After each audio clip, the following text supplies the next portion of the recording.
सुना रहे थे वो उस सुख को पूरा सुनने को नहीं मिलेगा। तो सुख ने हुंकारी भरना शुरू कर दिया, क्योंकि तोता एक ऐसा पक्षी है जो थोड़ी ही देर में सीख लेता है। तोते ने सीख लिया कैसे हुंकारी भरनी है। अब महाराज कथा का प्रभाव कि तोता हुंकारी भरने लगा।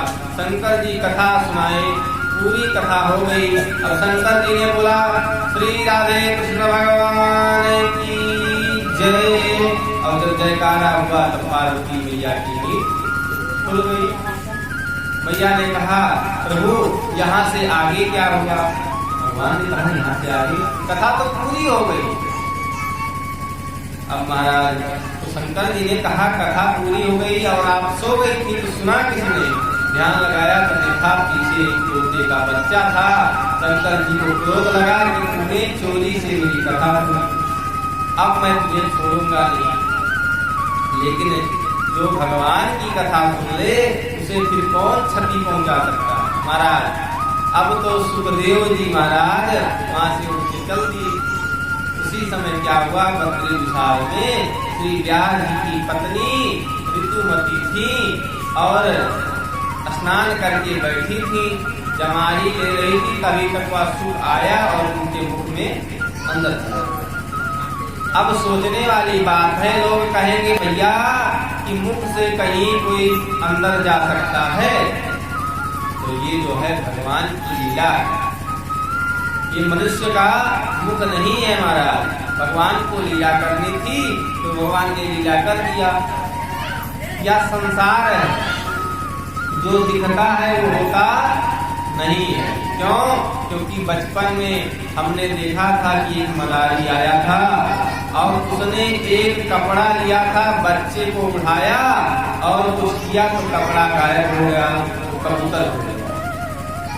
थोड़ी देर बाद उसका फिर से कपड़ा उस कबूतर के ऊपर उठाया और डमरू बजाया और देखते देखते वह सांप बन गया।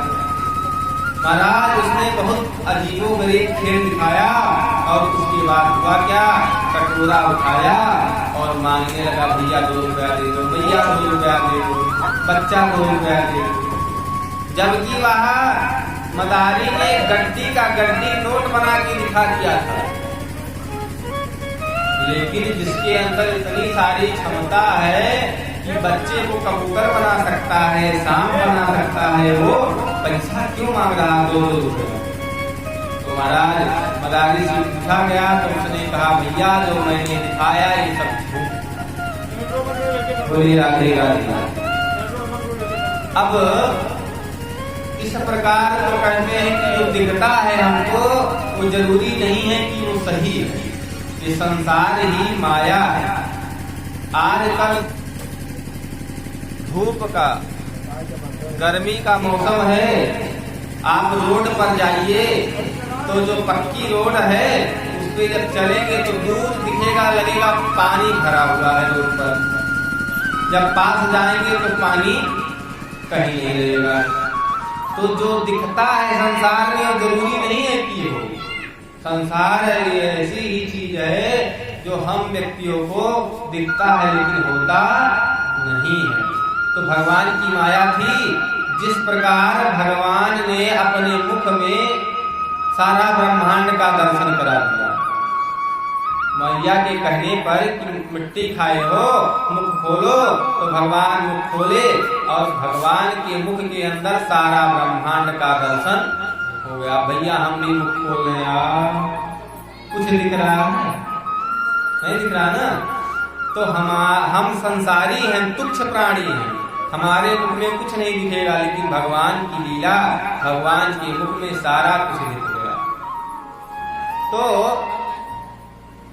उसी प्रकार भगवान की लीला थी कि मैया के पेट में चला गया वह बच्चा सुख का और बालक के रूप में पलने लगा। 12 साल तक वहां रहा और 12 साल के बाद जब सुखदेव जी व्यास जी विनती करने लगे बेटा माँ को कष्ट हो रहा है बाहर निकलो, तब जो है सुखदेव जी अंदर से ही बोले कि हे पिताजी, अगर मैं बाहर आऊंगा तो ये मोह माया संसार की मुझे घेर लेगी और मैं भजन नहीं कर पाऊंगा। यहाँ तो मैं खूब आराम से भजन कर रहा हूँ, जबकि महाराज गर्भ में सबसे ज्यादा कष्ट होता है, लेकिन जो भगवान का सहारा ले उसे कोई कष्ट नहीं होता।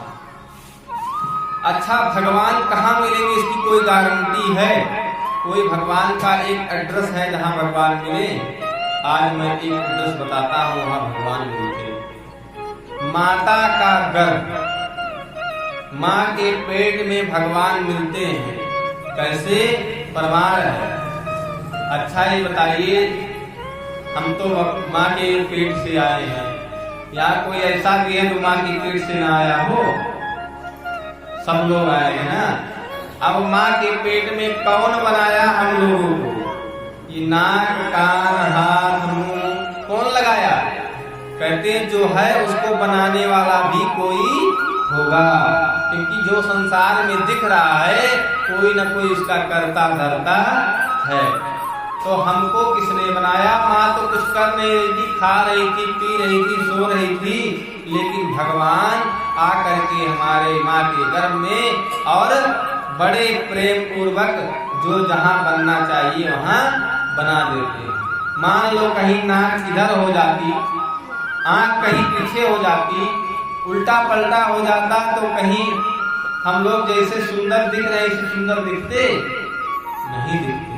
तो भगवान बहुत प्रेम पूर्वक हम लोग को बनाते हैं, और जो अंदर व्यवस्था नहीं होती, भगवान ने सारा कुछ बनाया, लेकिन जो हम लोग दिखाते हैं क्या दांत, वो अंदर नहीं बनाया। क्यों?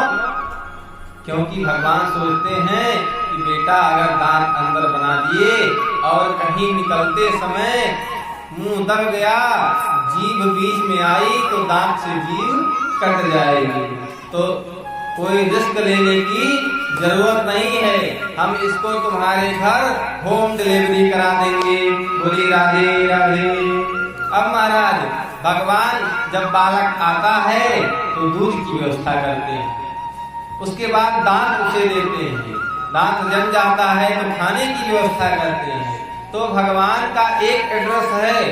हम केवल मनुष्य ही नहीं, संसार में जितने जीव जंतु हैं सब अपने माँ के गर्भ से ही पैदा हुए, और उनको बनाने वाला भी वही ईश्वर है। तो एक जगह है जहाँ भगवान अवश्य मिलते हैं, वो माँ का गर्भ, माँ का पेट। भगवान कहते हैं कि जो है इस प्रकार श्री सुखदेव जी महाराज 12 वर्ष अपने माँ के पेट में रहे, तो व्यास जी जो है भगवान से जाते हैं और वरदान मांगते हैं, प्रभु आप वरदान दीजिए कि हमारे पुत्र को माया नहीं सताएगी, तब वह बाहर आएगा। जब भगवान वरदान देते हैं कि जाओ आपके पुत्र को कोई माया नहीं सताएगी, तब जो है श्री सुखदेव जी महाराज अपने माँ के गर्भ से निकल करके बाहर आते हैं, और जैसे ही नाल कटती है वह अपने नाल को उठाकर अपने कंधे पर रख लेते, वैसे नंग धड़ंग चल दिए। व्यास जी बुलाने लगे, बेटा सुनो, बेटा सुनो, शादी कर लो, विवाह कर लो और इत्यादि कर्म कर लो, कहाँ जा रहे हो? लेकिन सुखदेव जी महाराज कुछ सुनते नहीं और चल देते। जाते जाते होता क्या है, कुछ औरतें जो है नहा रही थी, देवांगनाएं थी, तो सुखदेव जी उसी रास्ते से चले गए। जब व्यास जी को देखा लोगों ने तो जल्दी जल्दी अपना कपड़ा पहनने लगे। अब महाराज उन स्त्रियों से पूछते हैं, व्यास जी की देवी ये बताओ, मेरा एक 16 साल का बालक जो है इधर से निकल गया और आप जो है उससे लज्जा नहीं की, और मैं वृद्ध आदमी हूँ, बूढ़ा इंसान, मुझसे कैसी लज्जा? तब देवियां कहती हैं कि हे महाराज क्षमा करें, आपका पुत्र जो है ना वो परम वैष्णव है, काम और क्रोध को को जीत लिया है उसे ज्ञान नहीं है कि स्त्री और पुरुष में अंतर क्या होता है, इसलिए उससे कोई लज्जा नहीं, लेकिन आपको मालूम है सब कुछ। महाराज व्यास जी पुकारते हैं और व्यास जी जैसे अपने पुत्र को बुलाते हैं तो जंगल से टकरा टकरा के आवाज निकलती है, मानो जंगल भी व्यास जी के साथ विरह में बुला रहे हैं सुखदेव जी को। यम प्रव्रजन्तमनपे तमपेत कृत्यं द्वैपायनो विरहकातरया जुहावा पुत्रेति तन्मयतया तरवोऽभिनेदुः तं सर्वभूतहृदयं मुनिमानतोऽस्मि। महाराज जंगल से आवाज लौटती है और आवाज टकराती है और बार बार आवाज आती है, हे पुत्र रुको। लेकिन महाराज सुखदेव जी चले जाते हैं और जब जंगल में चले जाते हैं तो व्यास जी अपने शिष्य को 2 श्लोक रटा करके भेज देते हैं कि जाओ और ये 2 श्लोक जंगल में गाना। वह कौन श्लोक था जानते हैं? एक भगवान की सुंदरता का वर्णन एक श्लोक में और एक श्लोक में भगवान के स्वभाव का वर्णन।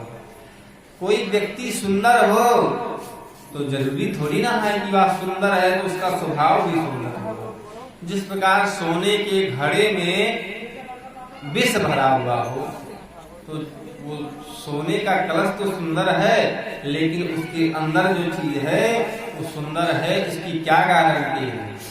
तो एक श्लोक जब गाते हैं उनके शिष्य बरहा पीडम नटवनवपुः कर्णयो कर्णिकारं बिभ्रतवासा कनककपिशं वैजयन्तीं च मालां रन्ध्रान् वेणोरधरसुधया गोपयन् पूर्ववृन्दैः वृन्दावन्यं सपदरमणं भगवान के स्वरूप का वर्णन करते हैं। भगवान पीले पीतांबरधारी हैं, बरहा पीडम तवरवपुः, और जो है क्या कर रहे हैं कि उनके कानों पर कनेर का फूल लगा हुआ है, गले में बैजंती की माला है, सुंदर मोर का मुकुट लगाए हुए हैं, बंसीधारी हैं और भगवान चंदन लगा करके वन में गाय चरा रहे हैं। दिव्य स्वरूप का वर्णन करते हैं और उसके बाद जब यह श्लोक श्री सुखदेव जी के कान में जाता है, सुखदेव जी सोचते हैं कितना सुंदर व्यक्ति कौन है, जरा देखा जाए। फिर सोचते हैं कि सुंदरता से ही कुछ नहीं होता है, स्वभाव अच्छा होना चाहिए महाराज। अब जब फिर आंख बंद कर लेते हैं तो दूसरा श्लोक गुनगुना देते हैं भगवान वेद व्यास के शिष्य। क्या? अहो वकीयं स्तनकालकूटं जिघांसया पायेदक्षाग्रे लेभे गतिं धातृचितं तत्पुण्यं कम्बा दयालुं शरणं व्रजेमा। भगवान कितने दयालु हैं, भगवान के समान दयालु संसार में कोई नहीं है। कैसे? भगवान को मारने के लिए जो पूतना अपने स्तन में विष लगा करके आई थी, उस पूतना को भी भगवान अपने माता की जो गद्दी थी बैकुंठ में उसे दे देते हैं। क्यों? क्योंकि उसने माँ का काम किया था, माँ के समान भगवान को दूध पिलाया था। अच्छा ये बताइए, आपको कोई विष पिलाने की सोचे भी तो आप उसके साथ क्या बर्ताव करेंगे? और आज गाली तो सहन होती नहीं है, कोई उल्टा पलटा बोल दे तो सहन होता ही नहीं है, और कोई आपको मार डालने की सोचे कहाँ से सहन होगा? उससे पहले ही आप लाठी उठाएंगे, कहेंगे महाराज आज या तो पार। बोली राधे राधे। लेकिन भगवान ही एक ऐसे हैं जो विष पिलाने वाले को भी अपनी माँ के समान सुख और वैभव दे देते हैं। बोले कृष्णचंद्र भगवान की जय। भगवान ऐसे दयालु हैं। जब सुना सुखदेव जी ने तो उठकर खड़े हो गए और पूछने लगे और सुनाइए, इसके आगे सुनाइए। तब जो है शिष्यों ने कहा कि मेरे पास तो यही 2 श्लोक थे, अगर और जानना हो तो 18,000 श्लोक हैं और श्री वेदव्यास जी ने लिख करके रखा है। आप चलिए उनके पास। महाराज सुखदेव जी महाराज चल देते हैं, अपने पिता के पास आते हैं और पूरा भागवत कथा पढ़ते हैं और ग्रहण करते हैं। वही सुखदेव जी महाराज आगे चल करके और श्री परीक्षित जी महाराज को कथा सुनाते हैं। बोलिए सुखदेव जी महाराज की